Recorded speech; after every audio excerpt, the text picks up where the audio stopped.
Tittajjeb. Illum 25 ta' Lulju, 17 il-ħadd ta' żmien ta' matul is-sena. Nilqakom għal Quddiesa tal-lum immexxija mill-Arċisqof Charles Xikluna fil-festa ta' Sant Anna, Omm il-Verġini Marija, u fl-ewwel jum dinji tan-nanniet u l-anzjani, imwaqqaf mill-Papa Franġisku. Il-Quddiesa tal-lum qed issir mill-Knisja Parrokjali ta' Wied il-Għajn. Jikkonċelebraw il-Kappillan Dun Rodrik Camilleri u saċerdoti oħra.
mulej Alla Sultan tas-sema, Alla Missier li tista' kollox, mulej Iben waħdini Ġesu Kristu, mulej Alla ħaruf talla bin il-Missier.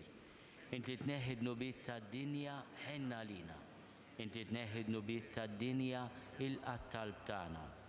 Int li qiegħed fuq il-lemin tal-Missier ħenna lina, għaliex int waħdek Quddies, int waħdek mulej, int waħdek iloli Ġesu Kristu mal-Ispirtu Santu fil-glorja tal-Missier Alla. Amen.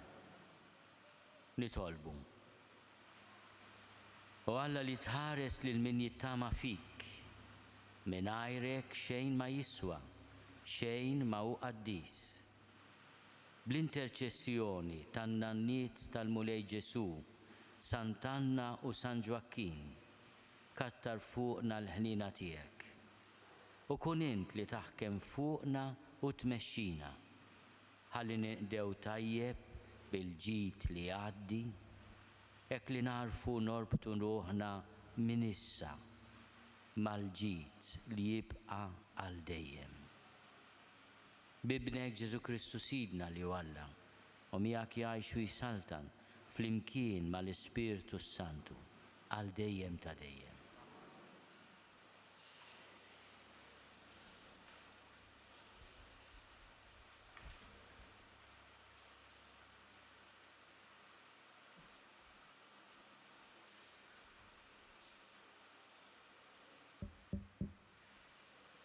Qarin mit-tieni ktieb ta' Slaten. F'dak iż-żmien ġie għand Eliżew raġel minn Bal Salisa u ġieb lir-raġel ta' Alla ħobż tal-bikri, 20 ħobża tax-xejr u żbul mimli qamħ ġdid. Eliżew qallu: "Agħtihom lin-nies ħajjieklu." Imma l-qaddej wieġeb: "Kif nista' nqassam dawn l-ilmiet ruħ?" Reġa' qallu Eliżew: "Għati lin-nies ħajjieklu, għax dan jgħid il-mulej, mhux biss jieklu imma jifdal ukoll." Dak qasmilhom u huma kielu u kien għad fadal minnhom bħalma qal il-mulej. Il-kelma tal-mulej. Salm responsorjali, nwieġbu flimkien. Iftaħ idejk mulej, ferraħna bil-ġid li tagħtina. Iftaħ idejk mulej, ferraħna bil-ġid li tagħtina. Kull ma għamilt irodlok ħajr mulej, iberkuk il-ħbieb tiegħek kollha. Is-sebħ tas-saltna tiegħek ixandru, fuq is-seta tiegħek jitkellmu. Flimkien, iftaħ idejk mulej, ferraħna bil-ġid li tagħtina. Għajnejn kulħadd iħarsu lejk mulej, u inti tagħtihom l-ikel f'waqtu. Inti tiftaħ idejk u xxabbal kulħadd bil-ġid. Flimkien, iftaħ idejk mulej, ferraħna bil-ġid li tagħtina. Ġust il-mulej fl-imġiba tiegħu kollha, twajjeb dak kollu li jagħmel. Irib il-mulej lej kull min isejjaħlu, lej kull min isejjaħlu fis-sewwa. Flimkien, iftaħ idejk mulej, ferraħna bil-ġid li tagħtina.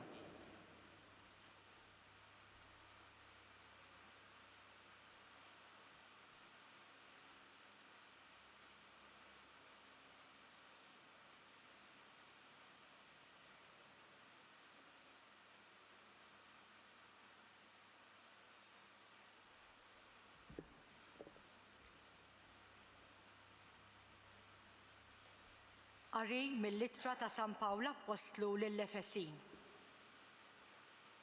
Ħuti, inħeġġitkom jien, il-proġenier tal-mulej, biex timxu sewwa skont is-sejħa li bija kontu imsejħin. Billi bl-umilta kollha, bil-ħlewwa u bis-sabar, taħmlu u tħobbu lil xulxin. Ħabirku biex iżommu spiritu wieħed bir-rabta tas-slim. Ġisem wieħed u ruħ waħda, l-istess kif komtu imsejħa għal tama waħda, mulej wieħed, fidu waħda, ma'mudija waħda. Alla wieħed u missier ta' kulħadd. Li hu fuq kulħadd, b'kulħadd u f'kulħadd. Din il-kelma tal-mulej.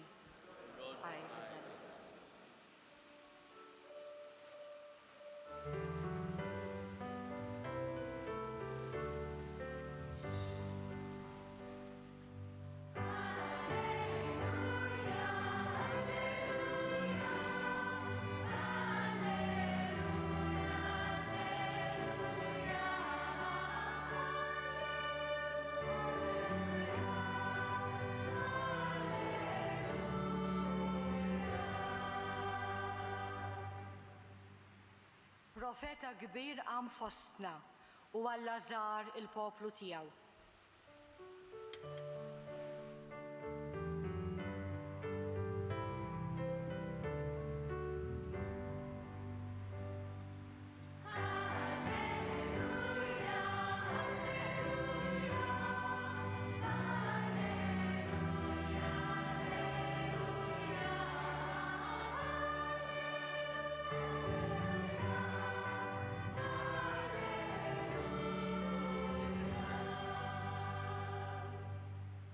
Il-mulej magħkom.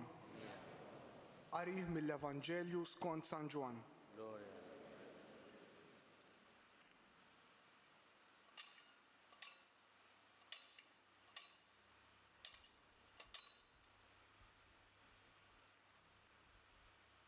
F'dak iż-żmien Ġesu telaq lejn in-naħa l-oħra tal-Baħar tal-Galilija jew ta' Tiberija. Ħafna nies marru warajh għax raw is-sinjali li kien jagħmel bil-fejqan tal-morda. Ġesu tela lejn l-għoljiet u qatem bil-qiegħda mad-dixxipli tiegħu. Kien qrib lejt il-festa tal-Lut. Ġesu refa' għajnejh li maħkotra ta' nies ġejja leh u qal lil Filippu: "Mnejn nixtru l-ħobż biex dawn ikollhom xi jieklu?" Dan qalulu biex jippruvah għaliex hu kien jaf x'sejjer jagħmel. Filippu jieġbu: 200 dinar ħobż ma jkunux biżżejjed għalihom biex kull wieħed minnhom jieħu xi ftit. Wieħed mid-dixxipli tiegħu, Indri hu Xmun Pietru, qallu: "Hawn tfajjel li għandu 5 ħobżiet tax-xejr u 2 ħutiet żgħar. Imma dawn x'inhuma għal daqshekk nies?" U Ġesu qal: "Qegħdu n-nies bil-qiegħda." Dik in-naħa kien hemm ħafna ħaxix. Għalhekk in-nies xi 5,000 raġel għadu bil-qiegħda. Ġesu ħal ħobżiet, ratti l-ħajr u qassamhom lil dawk li kienu bil-qiegħda. Hekk ukoll għamel bil-ħut u kulħadd ħa kemm rid. Meta xebgħu, Ġesu qal lid-dixxipli tiegħu: "Iġbru l-loqom li baqa' biex xejn ma jinħela." Marru jiġbruhom u mlew 12 qoffa bil-loqom li kien faddilhom in-nies mill-5 ħobżiet tax-xejr wara li kienu kielu. Għalhekk dawn in-nies meta raw dan is-sinjal li għamel Ġesu qalu: "Dan hu tassew il-profeta li għandu jiġi fid-dinja." Imma Ġesu meta ntebaħ li kienu ġejjin biex jieħduh bil-fors ħalli jagħmluh sultan, reġa' warrab waħdu lejn l-għoljiet. Il-kelma tal-mulej.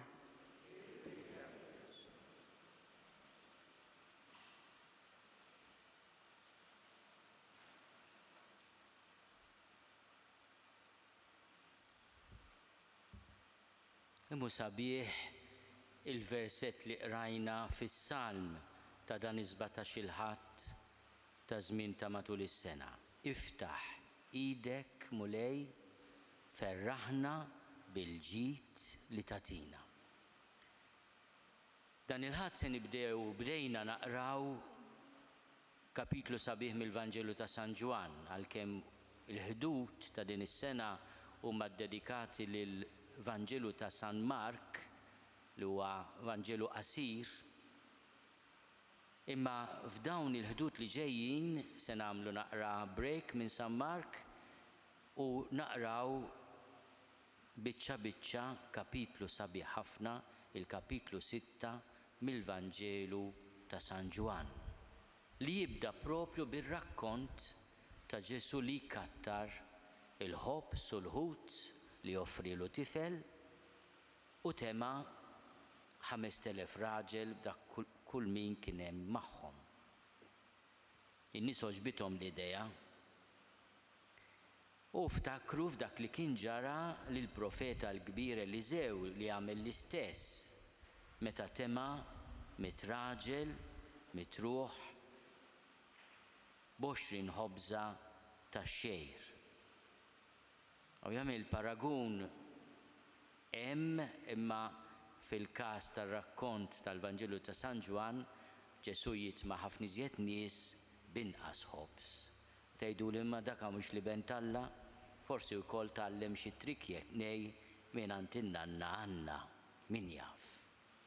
Għax in-nanniet għandhom dan id-don li jkattru l-ikel, jiġi xi ħadd tal-arrieda, in-nanna qatt mhux se tgħidlek issa m'għandix, naqra ilma fil-brodu tirranġa u xi ftit chips taqlihom ukoll, dejjem ikun hemm għand in-nanna x'tiekol. In-nanniet talmu kmieni mingħand il-profeti u mingħand Ġesu kif ikattru l-ikel. Imma l-ikel li tant għandna bżonnu huwa wkoll sinjal ta' dak kollu li f'ħajjitna jagħmlilna l-ġid, kollox bil-qies. X'hemm ikel jista' jagħmilek il-ħsara wkoll. Imma Ġesu offra ħobż u ħut. Kulħadd ħakemm ried. Nispera ma ħadux iżejjed għax kemm ried, mhux kemm kellu bżonn, kemm ried u baqa'. Ma dak huwa sinjal tal-abbundanza Alla meta inħalluh jaħdem u aħna ngħinuh ukoll ikattar, anzi jiftaħ idejh u jferraħna bil-ġid li jagħtina. Qalulu profeta ma mbagħad induna li jridu jagħmluh sultan. Ġesu dil ħaġa kienet tbeżżgħu tremendament. Ma rridx poter politiku, ma rridx ikun sultan ta' din id-dinja. Meta Pilatu mbagħad fil-ġimgħa l-kbira jistaqsi min sultan inti tgħidu. Imma s-saltna tiegħi mhijiex ta' din id-dinja. U jaħrab. Għaliex irid jurihom li hu li ben ta' Alla irid jieħu ħsiebhom ħafna, imma mhux biex jaħkem fuqhom, imma biex ikun il-qaddej tagħhom. U dak iż-żmien is-sultan kien differenti. Għajnejn kulħadd iħarsu lejk mulej u int tagħtihom l-ikel f'waqtu. Inti ftaħ idek u xebba lil kulħadd bil-ġid. Kemm huma sbieħ dawn il-kliem tas-Salm 144. Għajnejn kulħadd iħarsu lejk mulej. Bħal għaddejja li tħares lejn id sitta jgħid is-Salm ukoll, biex kif tagħmilha sinjal tobdija. Imma aħna inħarsu lejn il-mulej għalu xu jiftaħ idejh ġenerożità kbira. Tgħiduli kif? Mhux permezz tiegħi u tiegħek. Xi ħaġa li jinsisti fuq għall-Papa Franġisku anke meta jitkellem fuq San Giuseppe, l-arus Aziz ta' Sittna Marija, ir-raġel tagħha. Jgħid il-missier ma ħax sib it-tifel billi qatt joqgħod jagħmel miraklu darbi u darba le, afda f'idej Giuseppi. Dak kellu jxammar il-kmiem u jsib minn fejn se jieklu bl-araq ta' ġbinu. Batlu San Giuseppe. Il-Madonna min kellha jgħinha, mhux omma. Anna. Min kellha jgħinha fis-saram li sabet ruħha, jgħidilha ħassirhom Alla. Giuseppe ma jaf xejn, mhux biss m'għamel xejn, ma jaf xejn. Tħokk rasek tgħidlu kif jista' jkun. Immaġinawha tmur għand omma tgħidilha xi ġrali ma. u l-ferħ ta' Anna meta t-tifla kellha tifel. Isux biss li huwa liben Alla, ejjew nifmu l-ferħ tan-nanniet meta jaraw fidejn uliedhom il-wild tagħhom u liedek. Il-Papa jixtieq ħafna illum niftakru fil-ġid kollu li tagħna anke permezz tan-nanniet. U jixtieq ħafna li aħna nieħdu ħsiebhom. Anzi, illum aħna neħilsu mit-tpattija kollha ta' dnubietna jekk imqar nagħmlu telefonata il xi ħadd anzjan tgħidlilna n-nitti l-ġenna. Taf il xi ħadd anzjan ċempillu. Tgħidli dan daqshekk neħles mit-tpattija kollha ta' dnubieti, hekk irid il-Papa. Dik li jgħidula indulġenza plenarja imma mbagħad it-tpattija kollha ta' dnubietek il-Knisja teħilsek minnhom b'ħaġa żgħira. Min jista' jżur il xi ħadd anzjan, b'mod speċjali n-nanniet, ngħid li żgħażagħ li qed isegwuni l-tfal tkun ħaġa sabiħa ħafna. Imma minħabba restrizzjonijiet u l-pandemija anke telefonata biżżejjed. Min għandu nanniet m'għadhomx magħna jitlob għalihom. Dil-Quddiesa nitolbu wkoll għan-nanniet kollha. Kulħadd għandu nanniet jista' jkun ma tafhomx, imma eżistew. Min għad għandu l-grazzja li n-nanniet tiegħu ħajjin jgħidilhom grazzi. Grazzi. Kultant kemm aħna xħaħ din il-kelma. U anke kelma aħfilli ta' forsi iżjed jibsa. Aħfilli ma, aħfilli pa, aħfilli nan. Papa milux għalkemm tkun ħaġa ta' swit il-qalb li mmur inżur l-anzi li ħaġa li jgħiduli ħadd ma jiġi jarani. Ħadd ma jiġi jarani. Kemm tkun ħaġa sabiħa li naħsbu fihom għaliex għandna bżonn l-erf tagħhom. Aħna għandna bżonn l-enerġija taż-żgħażagħ. Ġesu qalulu kif se nagħmlu? Għandna bżonn 200 jum xogħol biex nagħtuhom l-ikel daw li hawn. 200 jum xogħol, 200 dinar u 200 paga ta' 200 jum xogħol, 200 jum xogħol. Daqshekk kien il-kalkolu ma la jagħmluh biex jgħidulu biddel fehmtek. Ma qalilhom bat insomma hawn tifel għandu 5 ħobżi 2 ħutiet.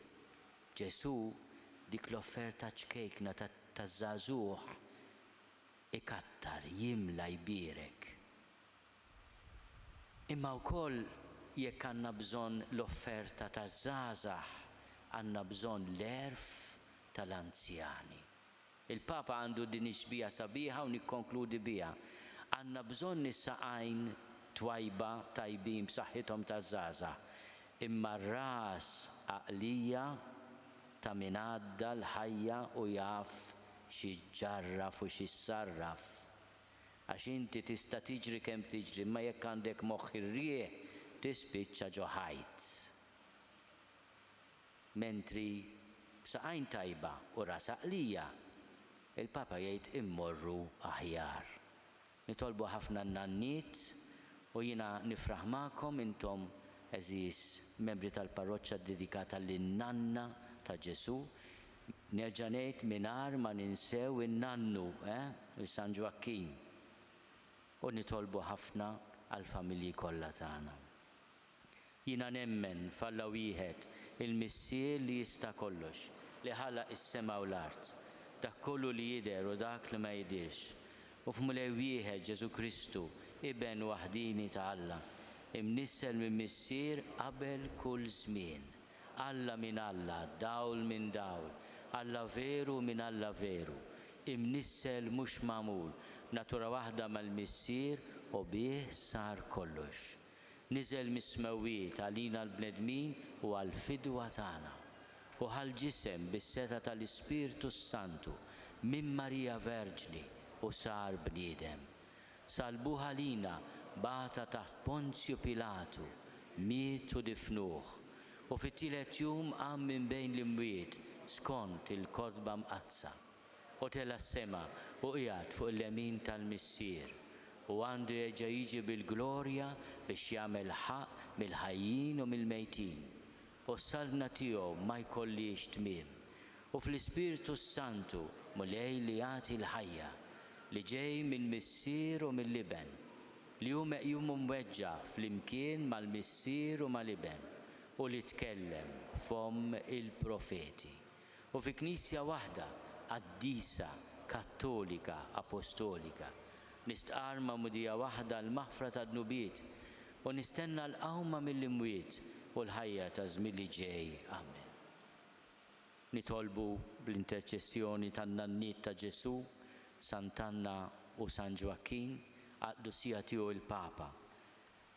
Li llum qed jibda din it-tradizzjoni sabiħa fil-Knisja li qrib il-festa ta' Sant Anna nitolbu ħafna n-nanniet tagħna. Nitolbu għaż-żgħażagħ tagħna biex huma u jisimgħu il-kelma tan-nanniet u tal-ġenituri tagħhom jifhmu li l-għaqal ma tixtrieħx imma jiġi biż-żmien, bil-paċenzja u bl-esperjenza. Nitolbu għan-nanniet li jinsabu weħidhom, mod speċjali fir-residenzi, biex jisibu min ifarraġhom, jieħu ħsiebhom, imma jkollhom ukoll il-barka u l-grazzja tal-imħabba ta' qrabathom.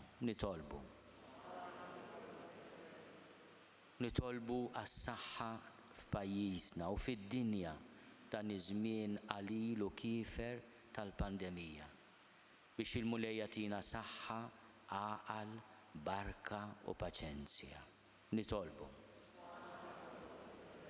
Nitolbu għall-parroċċa ta' Wied il-Għajn jew Marsa Skala biex il-mulej jkompli berika bil-vokazzjonijiet, iberek il-familji, il-katekisti, il-benefatturi ta' din il-parroċċa ħajjin u mejtin, u bl-interċessjoni ta' Sant Anna jagħmilha komunità ferħana li tfaħħar lill-Alla għall-barka u l-ħnina tiegħu.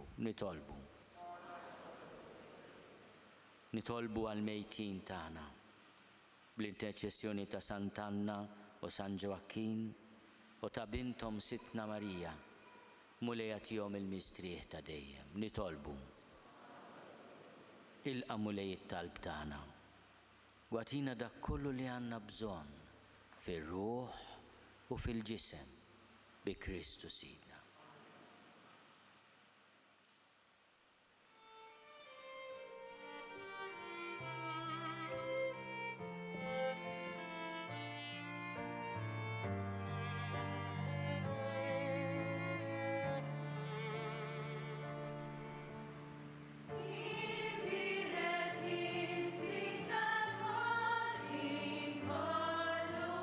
Ask me to be tempted.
Nitolbu ħuti biex is-sagrifiċċju tiegħi u tagħkom ikun joġob lill-Alla l-Missier li jista' kollox.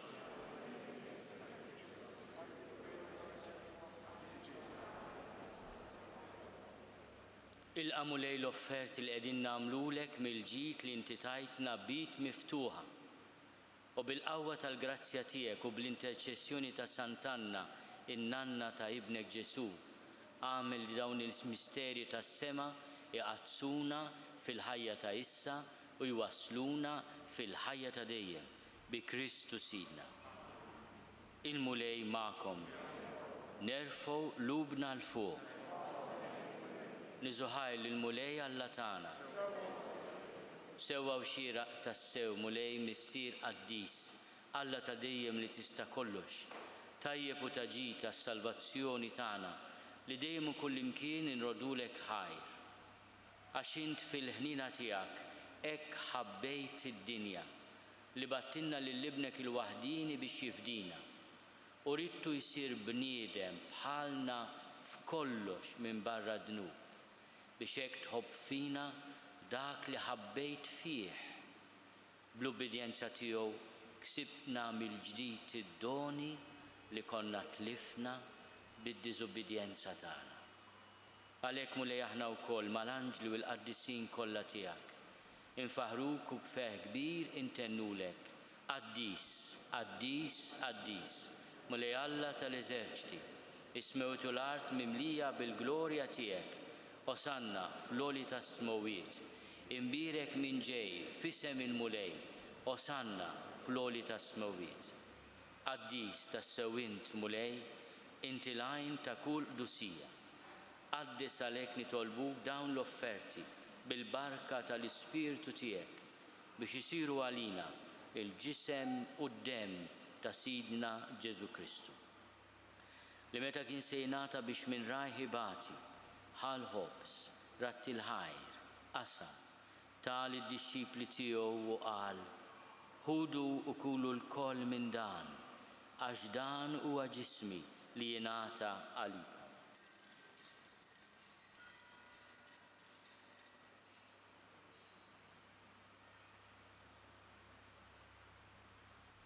Hekk ukoll wara l-ikla ħall-kalċi reġa' ratti l-ħajr. Tal id-disċipli tiegħu u qal, ħudu u ixorbu minnu l-koll, għax dan huwa l-kalċi ta' demmi tal-patt il-ġdid li jibqa' għal dejjem. Id-demm li jxerret għalikom u għall-bnedmin kollha għal maħfra ta' dnubiet. Għamlu dan tifkira tiegħi.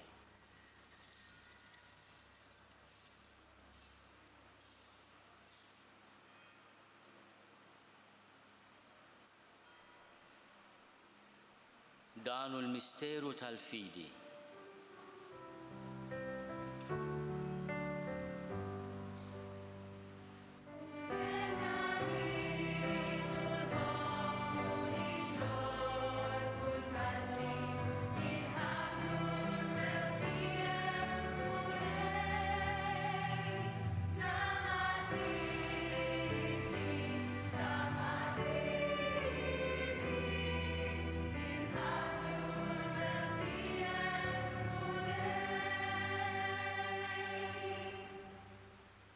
Għalhekk aħna u nagħmlu dan tifkira tal-mewt u l-qawmien ta' Sidna Ġesu Kristu. Nofrulek mulej il-ħobs tal-ħajja u l-kalċi tas-salvazzjoni. U rrodulek ħajra xogħġbok tilqana hawn quddiemek biex naqduk. U miċ-ċokontana nitolbu li l-Ispirtu Santu jaqadna f'ġisem wieħed lilna li nieħu sehem mill-ġisem u d-demm ta' Kristu. Ftakar mulej fil-Knisja tiegħek imxerda mad-dinja kollha. Wettaqa' fl-imħabba flimkien mal-Papa Franġisku. Miegħi għaddej tiegħek mingħajr ma jistħoqli. Mal-Isqof Joseph li qed jgħinni, mal-Isqof Anton u mal-Ministri tiegħek kollha. Ftakar ukoll fħutna li raqdu bit-tama tal-qawmien, mod speċjali il-Markiżi Felicissimo u Kormela Apa Bologna u l-benefatturi mejtin kollha ta' din il-parroċċa, il-nanniet kollha tagħna. Ftakar fil-mejtin kollha. Daħħalhom quddiemek fid-dawl tas-seb tiegħek. Ħenna lina l-koll nitolbuk Għati l-inna u koll il-wirt tal-ħajja ta' dejjem. Flimkien mal-Verġni Mqazzom Malla Marija, mal-arus tagħha San Giuseppe, mal-Apostli, man-nannit ta' Ġesu, Sant Anna u San Ġwakkin u l-qaddisin kollha li jgħixu fil-ħbiberija tiegħek sa mill-bidu tad-dinja. Għamel li magħhom infaħruk u nsebħuk Ġesu Kristu ibnek. Bi Kristu, ma' Kristu, fi Kristu, jingħata lilek Alla missier li tista' kollox, flimkien mal-Ispiritu Santu, kull ġieħu glorja għal dejjem ta' dejjem. Ejjew nitolbu kif għallimna u ridna nagħmlu li ben ta' Alla Ġesu għas-salvazzjoni tagħna. Missierna li inti f'ismu Wied jitqaddes ismek tiġi saltnatek, ikun li trid int kif is-sema hekk fl-art. Ħobżna ta' kuljum għatina llum, aħfrilna dnubietna bħalma naħfru lil minu ħati għalina. La ddaħħalniex fit-tiġrib, iżda eħlisna mid-deni. Eħlisna nitolbuk mulej minn kull deni. Għatina fit-tiebaħ li nagħtihak il-paċi fi żmienna biex inkunu ħielsa dejjem mid-dnub u mħarsa minn kull inkwiet. Aħna u nistennew u nittamaw ilejna u l-miġja tas-Salvatur tagħna Ġesu Kristu. Mulej Ġesu Kristu li għajt l-Apostli tiegħek, inħallilkom is-sliem, natikom is-sliem tiegħi. La tħares lejn dnubietna, iżda ħares lejn il-fidi tal-Knisja tiegħek. Għatija slimu l-għaqda li int trid fiha, inti tgħixu s-saltan għal dejjem ta' dejjem. Il-paċi tal-mulej tkun dejjem magħkom. Għatu l-paċi. Għatu l-paċi li xulxin.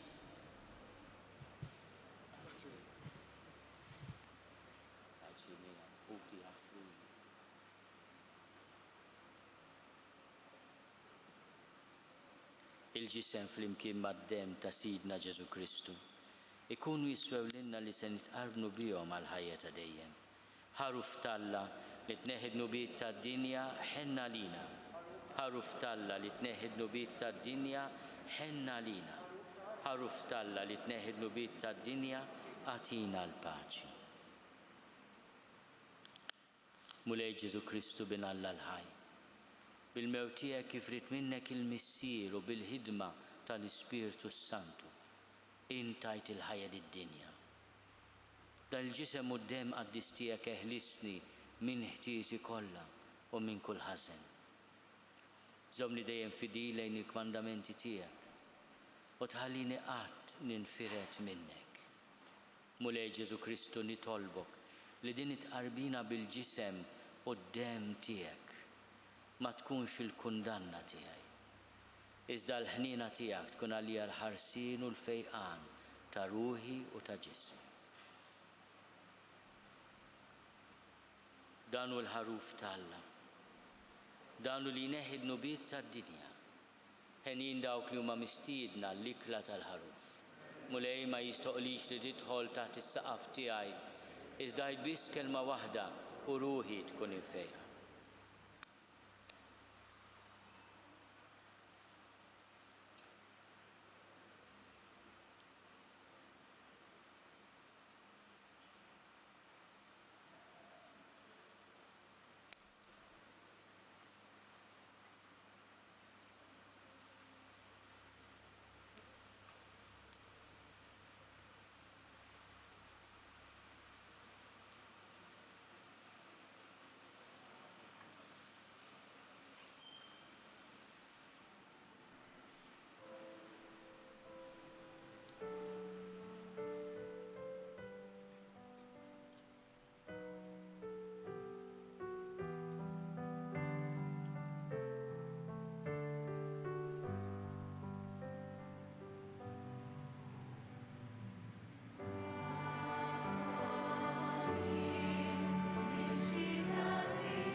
flimkien ngħidu t-talba għat-tqarbina tax-xewqa.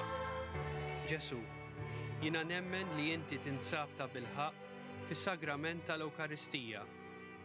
Irrid inħobbok fuq kollox u fuq kulħadd. Inti taf li nixtieq nirċevik ġewwa fija. Imma ġala darba bħalissa ma nistax nilqek ġewwa fija sagramentalment, nitolbok li tiġi fija spiritwalment. Ejja għandi, Ġesu tiegħi, biex jiena niġi għandek. Ħeġġiġni bl-imħabba għalik, biex f'ħajti u f'mewti jiena nemmen fik, nitma' fik u nibqa' nħobbok għal dejjem.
Nitolbu.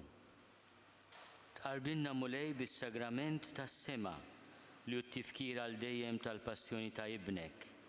Għamel li dan id-don li hu tawunna bimħabba bla qies ikun jiswa għas-salvazzjoni tagħna bi Kristu Sidna. Jiġu ħafna nies jitolbu l Sant Anna hawnhekk biex ikollhom il-grazzja tat-tfal. Nitolbu ħafna nies li jixtiequ din il-grazzja, il-grazzja li jsiru ġenituri. U anke għal dawk il-ġenituri li jixtiequ jsiru nanniet, naf li mhux f'idejhom, imma għandhom din ix-xewqa l-mulej jismagħhom ukoll permezz ta' neputijiet tagħhom u wliedhom. Il-mulej magħkom. Niberikkom Alla li jista' kollox, il-Missier u l-Iben u l-Ispiritu Santu. Morru fil-paċi ta' Kristu. Grazzi ħafna lil kleru ta' Marsa Skala lilek Fader Rodrik, kappillan Fader Renzo, Diaknu, Fader Luk u l-parroċċa kollha. Sant Anna tberikkom dejjem.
Naslu fit-tmiem il-Quddiesa tal-lum mill-Knisja Parrokjali ta' Wied il-Għajn, iddedikata lil Sant Anna, fl-ewwel jum dinji tan-nanniet u l-anzjani imwaqqaf mill-Papa Franġisku.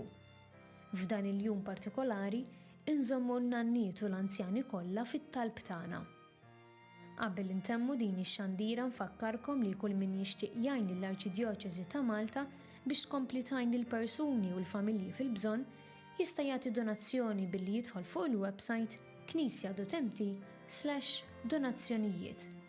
Il-Knisja tkompli tappella biex il-koll nosservaw b'attenzjoni l-miżuri għal ħarsien tas-saħħa u nitolbu għal persuni kollha fil-bżonn. Nawguralkom il-kumplament tal-ħadd it-tajjeb.